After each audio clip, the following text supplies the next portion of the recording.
Now let's go more into the bold, okay, or the weight, okay, the weight of our font.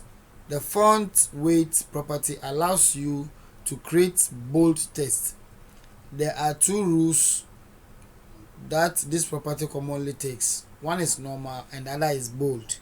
When it is normal, that means that the text will appear just as the normal weight, but when it is bolded, it means the text will appear bold. It will become thicker than the other text on the same line. Okay, I'm going to give you an example to explain what bold is and how bold can be used. And then also a paragraph, you can also specify a font weight for a paragraph, okay, and by giving it bold. I'm going to explain all these things in our text editor when you open it. Okay, why do we actually give some text bold? Okay, we would like to make a particular text we would like to emphasize on something on a particular text, so therefore we will not let it appear normal. We would like it to be bolded or maybe given a different style. Okay, what about italic? Now italic is also a font style that is used to create an italicized text. Okay, and there are three values for this.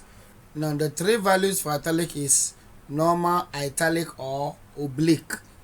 When it is normal, we explain that is appearing in a normal style.